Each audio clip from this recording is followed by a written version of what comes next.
in 1986. We're delighted that he's here tonight, and let's make him welcome.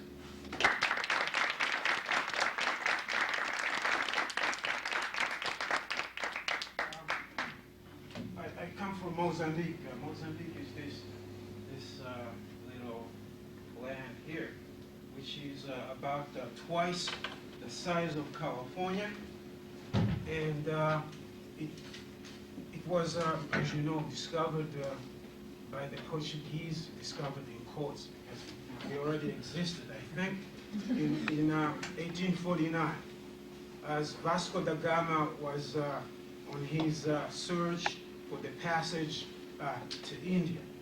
Now, before I start with my little presentation, I would like to tease you about something. And this thing is the word Africa. When the word Africa is heard in the minds of a lot of people, it conjures up these incredible images. To some, Africa is this steamy jungle,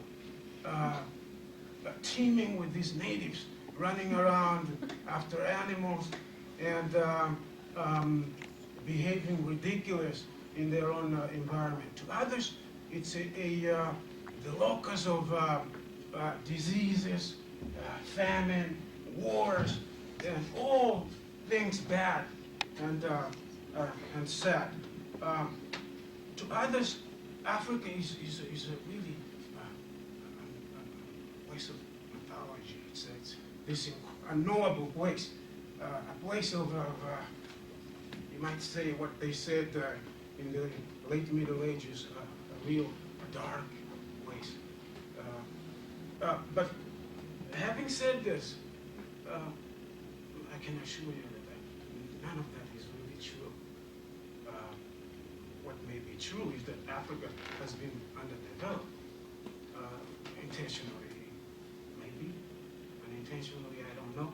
But yeah, so I had to add that so that you know. And another thing that, assume for a second that these were true, these images of Africans and these primitive beings constantly scurrying around.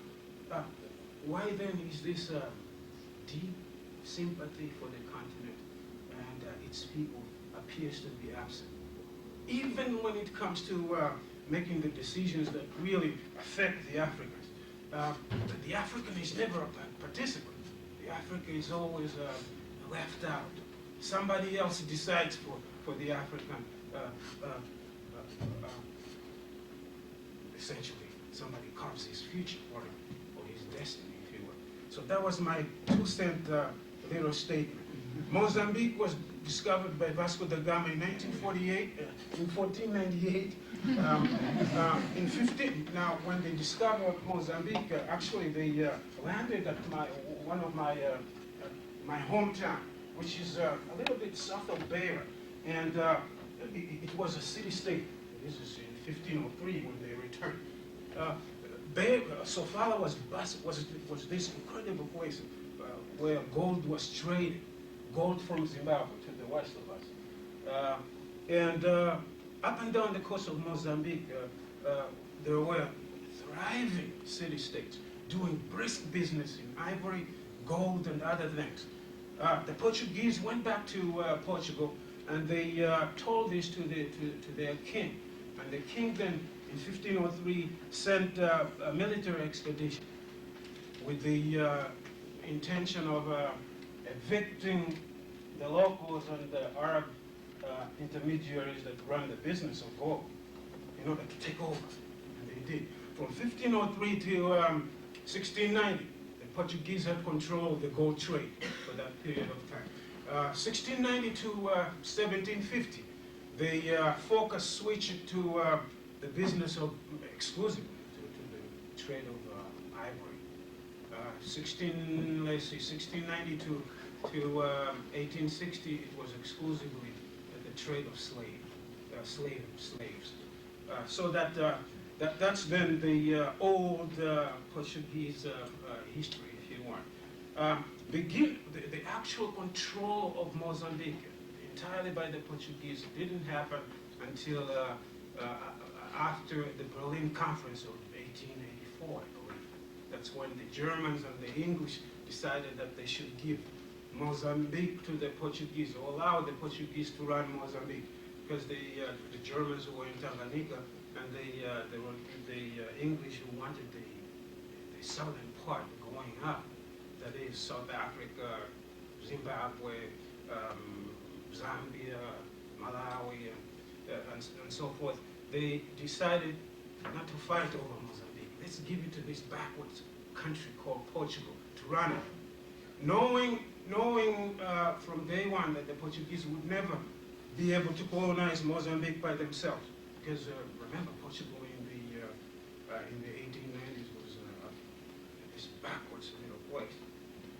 It didn't have the resources nor the energy to run Mozambique by itself. So then began a second phase of colonization of Mozambique, not directly, you might say by proxy, by the Portuguese. They would rent Mozambique to various companies, foreign companies, to colonize it for them. And one of these companies is still there today. Companhia de Moçambique. That's what they call it for those who speak Portuguese. Now, remember that if you were in any jurisdiction of these pieces, huge pieces of land ran by these foreign entities, you were levied head taxes.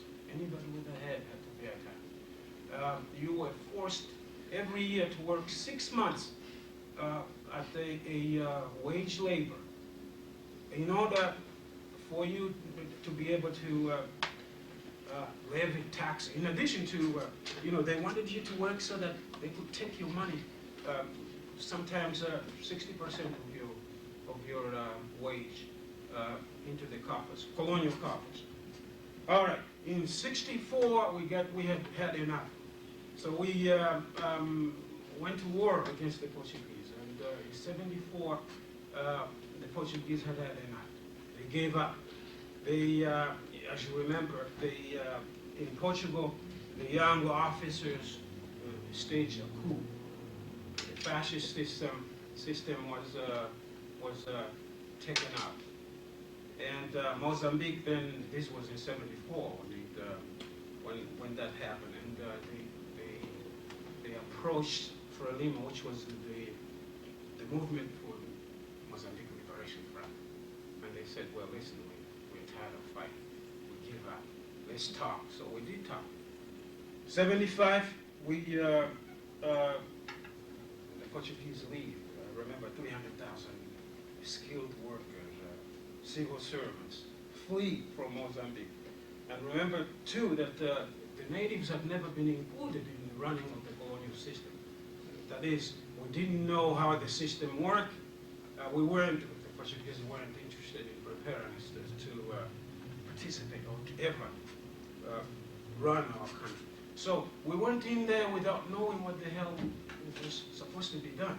We didn't know how to run a system of government. And so then, we were in trouble. Here we were with these institutions of power, and yet we didn't know how to use them.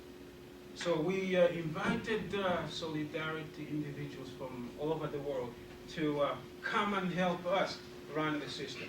Many were taken from everywhere. Some were from the United States, person to person, that is. We didn't invite the government. Who was in power? Was it Carter in '75? Who was in power here? Ford or Carter? Yeah, well, anyway, we weren't involved. We were terrorists, according to the system here. And so then, we helped these people come and help us. In '76, in Rhodesia, remember that there was a minority government running Rhodesia to our west, where the gold is, Zimbabwe is around here.